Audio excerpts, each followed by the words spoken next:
मैं खुद को इग्नोस्टिक समझता हूँ। ये सवाल मैं गुज़श्ता 2-3 साल से खुद से कर रहा हूँ। ये जानना मुमकिन नहीं कि किसी खालिक का वजूद है। क्या इंसानों की तख्लीक के पीछे कोई फनकार नहीं होना चाहिए? मेरा नहीं ख्याल कि ऐसा है। अगर है तो इस्लाम ही क्यों? सन 1430 साल पहले लिखी किताब में लोहे का जिक्र क्यों किया गया? उन्होंने लोहे की तख्लीक पर तहकीक की। फिर ये माकूल लगता है।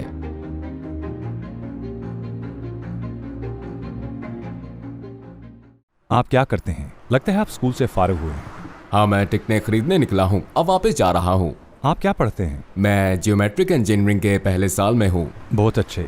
मैं पूछना चाहता हूँ आपका अकीदा क्या है? मैं पूछने पर यही बताता हूँ कि मैं एग्नोस्टिक हूँ। और आप खुद को कब से इग्नोस्टिक कह रहे हैं? गुज़श्ता 2-3 सालों से। क्या 3 साल पहले आपको शक था कि खालिक कायनात का वजूद है या नहीं? मेरा नहीं ख्याल कि हम जान सकते हैं। इंसानों के लिए जानना मुमकिन नहीं कि खालिक का वजूद है या नहीं। आपने 3 साल पहले ये महसूस किया, फिर आपका झुकाव एग्नोस्टिकिज्म की तरफ हो गया। क्या आप मुसलमान थे? बहुत सौ की तरह पैदाइशी मुसलमान। जब इल्म आता है तो शक दूर हो जाता है ना? जब हम सच को पा लें तो इग्नोस्टिकिज्म का खात्मा हो जाना चाहिए। मसलन अगर मैं पूछूं इस सड़क पर कितने लोग हैं, हम नहीं जान सकते।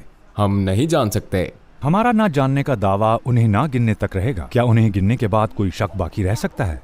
कोई शक नहीं रहता। बिल्कुल, जब मालूमात हमारे पास हों तो फैसला किया जा सकता है।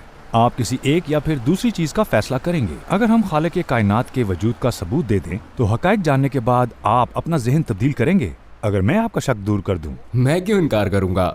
इसका कोई फायदा भी नहीं है। न्यूटन का एक उम्दा कौल है और उसे बाबाए साइंस माना जाता है। उसने कहा था खालिक को उसकी तख्लीकात में ढूंढा जा सकता है। दौरे जदीद के बड़े आलिम दीन बदीअल ज़मान सईद नौरूसी कहते हैं, फन के एक उम्दा शाहकार की तख्लीक के लिए एक फनकार का होना जरूरी है। आइए इसी मंतक के साथ समझते हैं। मसलन इंसान में ज़ाहिरी आंख और ज़हन की आंख दोनों होती हैं। ज़हन की आंख क्या होती है? जब ज़ाहिरी आंख ज़हन के बगैर देखती है तो ये बिसारत इस्तेमाल करती है, लेकिन ज़हन की आंख ये ज़ाहिरी आंख की बिसारत को इस्तेमाल करके फैसला करती है। जैसे कि आप सूरज को देखते हैं तो आप क्या सोचते हैं, बड़ा है या छोटा? ये देखने में छोटा लगता है, लेकिन जब ज़हन की आंख काम शुरू करती है तो हम इल्म के जरिए जानते हैं कि ये कितना बड़ा है। इस बात का इल्म के किसी चीज और देखने वाले के दरमियान फासला बढ़ने से वो चीज छोटी नजर आने लगती है और फिर आप कहते हैं कि ये बड़ा है, लिहाजा आंख ने गलती की, लेकिन ज़हन की आंख ने नहीं की। मसलन क्या आपने मोनालिसा की पेंटिंग के बारे में सुना है? जी हाँ। ये बेशकीमत और इंतहाई मशहूर है ना? आप इसके मुताल्लिक क्या जानते हैं? इसकी मुख्तलिफ तशरीहात की जा सकती हैं। हर फर्द अपने लिहाज से इसे समझता है।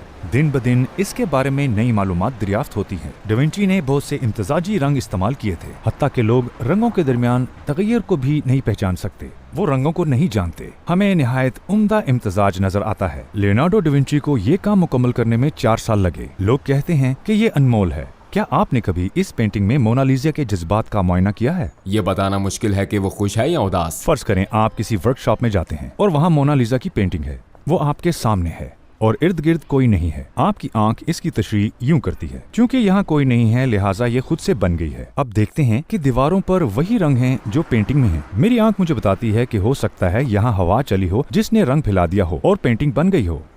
ये तो डीज़म नजरिया लगता है। ये गैर माकूल बात होगी, है ना? लेकिन आपके ज़हन की आंख क्या कहती है? ये पेंटिंग किसने बनाई? बिल्कुल, अगर इतनी उम्दा नफीस पेंटिंग है, अगर इसमें एक तरतीब है तो इसके पीछे यकीनन हिकमत है, और फिर इस हिकमत का हामिल यकीनन कोई शख्स भी होगा। अब मैं आपसे ये पूछना चाहता हूँ कि क्या मोनालिसा ज्यादा फनी सलाहियत रखती है या लियोनार्डो डाविंची? हम कह सकते हैं कि डाविंची ज्यादा शानदार है।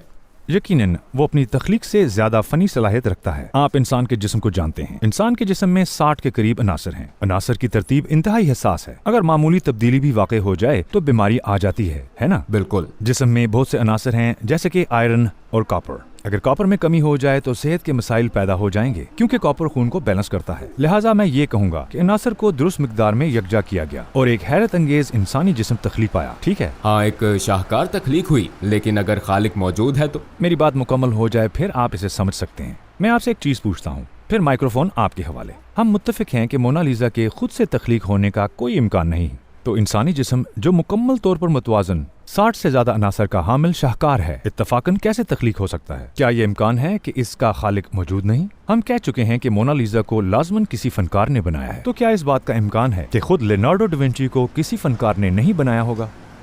मेरे ख्याल में लियोनार्डो डा विंची का कोई भी खालिक हो सकता है, मगर हम यकीन से नहीं कह सकते। लेकिन हम इस पर तो यकीन रख सकते हैं कि क्या हो सकता है और क्या नहीं। जैसा कि हमने कहा, अगर ऐसा होता कि हवा रंग को बिखेर कर मोनालिसा तख्लीक कर देती, ये नहीं हो सकता था, तो फिर किसी ने इंसान को भी बनाया है। चले हम कहते हैं कि एक्स ने इसे बनाया, मसलन एक्स या वाई ने, लेकिन मैं इसे बनाने वाले की सिफात का पता लगा सकता हूँ। उसके पास लाजमन हिकमत है। अगर मोनालिसा की पेंटिंग जहानत के बगैर नहीं बन सकती, तो इंसान इसके बगैर कैसे बन सकता है? और दर हकीकत यहाँ तो करोड़ों इंसान हैं, यानी करोड़ों शाहकार हैं। फिर क्या हम कह सकते हैं कि वो इल्म वाला है, ख्वाह वो जो भी हो? अगर कोई खालिक है तो हम कह सकते हैं कि वो इल्म वाला है। क्या सिफ्त को इस्म के बगैर बयान किया जा सकता है? मसलन मैंने कहा बहुत ज़हीन, तो किसी ने ध्यान नहीं दिया। आपको पूछना चाहिए कौन ज़हीन है। अगर मैं कहूँ कि फलां ज़हीन है, तो मैंने ये सिफ्त किसी शख्स से मुंसलिक कर दी। ठीक है, हम इस सवाल का जवाब जरूर देंगे अगर हम ये मान लें कि कोई ज़हीन है। तो हम खुद ब खुद खालिक का वजूद मान लेते हैं। क्या ये मानना खुद ब खुद नहीं हो जाएगा? हाँ बिल्कुल।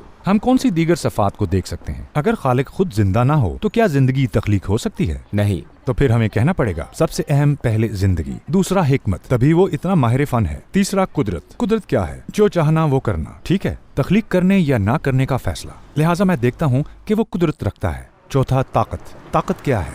जोर, कुव्वत। हाँ, बताएं क्या कोई माजूर शख्स ये फन दिखा सकता है? ये मुश्किल होगा। अगर वो हरकत नहीं कर सकता तो तख्लीक नहीं कर सकता। लिहाजा मैं कहूँगा इसके पास ताकत, जिंदगी, कुदरत और हिकमत है। क्या हम खालिक की सिफात तलाश कर सकते हैं जिसे हमने एक्स या वाई कहा है? बिल्कुल। फिर हम कहेंगे कि कोई जात मौजूद है, चाहे हम इसे एक्स कहें या वाई। हम किसी जात का होना तस्लीम करते हैं। अगर कोई जात मौजूद है तो फिर इस्लाम ही क्यों? चलें इस पर बात करते हैं। एक मिसाल से समझते हैं। अगर आप किसी नुमाइश का आगाज करें तो मालूमात देने के लिए रहनुमा का होना जरूरी होगा, नायाब चीजों के बारे में, क्योंकि मंतक, हिकमत और इल्म को इसकी जरूरत होती है। यही माकूल बात है। हम कह सकते हैं कि खालिक ने एक अजीम नुमाइशगाह यानी इस कायनात का आगाज किया। सवाल पैदा होता है कि अगर आप एक छोटी सी जगह पर रहनुमा रखते हैं तो क्या ये हो सकता है कि इस अजीम नुमाइश का खालिक कोई रहनुमा ना भेजे? नहीं, ऐसा नहीं होगा। आइए फिर कहते हैं, हाँ एक नबी आए हैं, आखिरी नबी आए।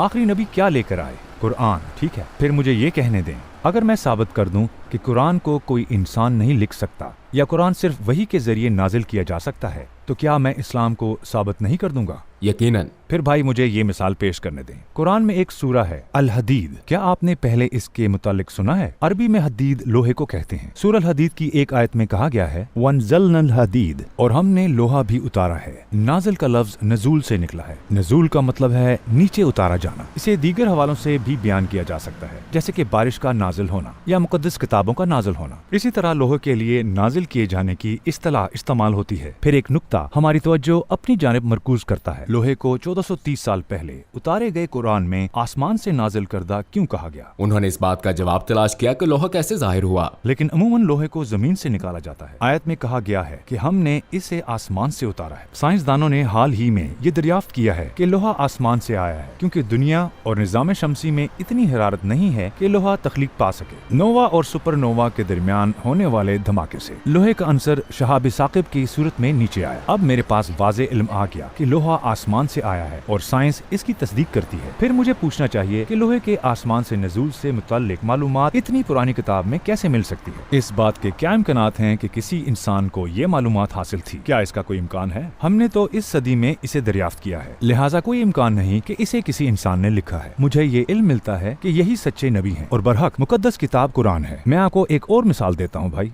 सूरह अल ज़ारियात की आयत 47। इस सूरत में एक जुमला है। अल्लाह फरमाता है वस्समाअ बनैनाहा बिअयदिन व इन्ना लमौसिऊन, और आसमान को हमने बनाया अपने हाथों से और हम इसको तौसी देने वाले हैं। आयत बहुत ही मुख्तलिफ है ना? हाँ, ये वसी हो रहा है। हाँ, लेकिन हमें ये बात कब मालूम हुई? मुझे नहीं मालूम कि कब। सन 1929 में एडविन हबल नामी एक माहिर फल्कियात ने टेलीस्कोप की मदद से पता लगाया था कि सितारे खुल रहे हैं और कायनात फैल रही है। सन 1929 तक साइंसी दुनिया तस्लीम करती थी कि कायनात ठहरी हुई है। सोचें, 1430 साल पहले जब टेलीस्कोप जैसी कोई टेक्नोलॉजी मौजूद नहीं थी, क्या ये इम्कान है कि कोई इंसान ये मालूमात पा लेता? हमने हाल में इसे दरियाफ्त किया है। हता कि 1929 तक साइंसी दुनिया को भी ये मालूम नहीं था। क्या इतना अरसा पहले कोई ये बातें जान सकता था, या फिर ये इल्म खालिक की तरफ से दिया गया था? इन मिसालों से हमें मालूम होता है कि ये इल्म खालिक की तरफ से था। हाँ, हम देख सकते हैं कि इंसान इसे नहीं लिख सकता। मैंने आपको सिर्फ 2 मिसालें दी हैं, मैं 10 और दे सकता हूँ। बहुत से सबूत इस बात का इम्कान खत्म करते हैं कि कुरान कुरान किसी इंसान की लिखी हुई किताब है, जैसे कि कायनात का फैलना और लोहे का नाजिल होना। इस किताब में शामिल ये सारी मालूमात क्या नहीं बताती कि खालिक मौजूद है जिसने इस किताब को रहनुमाई के लिए नाजिल किया। यही माकूल बात है। कोई और बात जो जहन में हो? मेरा कोई सवाल नहीं है। आप क्या सोच रहे हैं? क्या आप आएंगे? मैं आऊंगा,